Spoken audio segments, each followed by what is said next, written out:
ಇನ್ನೇನು ಸಾಯಂಕಾಲ ಡ್ಯೂಟಿ ಮುಗಿಸ್ಕೊಂಡು ರಾತ್ರಿ ಊಟ ಮಾಡಿ ಚೆನ್ನಾಗಿ ಹಾಸಿಗೆ ಹಾಸಿ ಮಲ್ಕೋಬೇಕು ಅಂತ ಎಲ್ಲ ತಯಾರಿ ಮಾಡ್ಕೊಂಡು ಮಲ್ಕೊಂಡ್ಮೇಲೆ ಎರಡೂ ಕಾಲುಗಳಲ್ಲಿ ಸಿವಿಯರ್ ರೇಡಿಯೇಟಿಂಗ್ ಪೇನು ನೋವು ಶುರುವಾಗುತ್ತೆ ಮಿತ್ರೆ. ತುಂಬಾ ಜನರಿಗೆ ಈ ಸಿಂಪ್ಟಮ್ಸ್ ನೋಡ್ಲಿಕ್ಕೆ ಸಿಗ್ತದೆ. ಇವನ್ ಮಕ್ಕಳಲ್ಲಿಯೂ ಕೂಡ ನೋಡ್ಲಿಕ್ಕೆ ಸಿಗ್ತಾ ಇದೆ.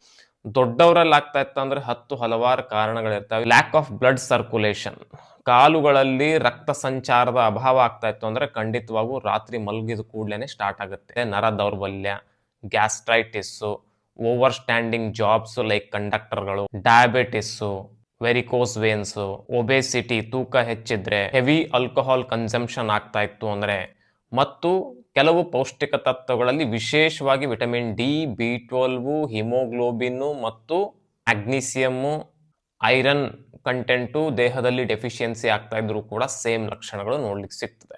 ಸಿವಿಯರ್ ಗ್ಯಾಸ್ಟ್ರೈಟಿಸ್ ಮತ್ತು ಕೆಲವೊಂದು ಸಾರಿ ತುಂಬಾ ವಯಸ್ಸಾದವರಲ್ಲೂ ಕೂಡ ಈ ತರದ ಲಕ್ಷಣ ನೋಡ್ಲಿಕ್ಕೆ ಸಿಗ್ತದೆ. ಇದು ಆಯುರ್ವೇದಿಕ್ ಸಿದ್ಧಾಂತದ ಪ್ರಕಾರ ವಾತ ಅಥವಾ ವಾಯು ವಿಕಾರದಲ್ಲಿ ಕನ್ಸಿಡರ್ ಮಾಡ್ತೀವಿ. ಇಡೀ ದೇಹದಲ್ಲಿ ವಾತ ವಾಯು ಜಾಸ್ತಿ ಆಗಿರುತ್ತೆ.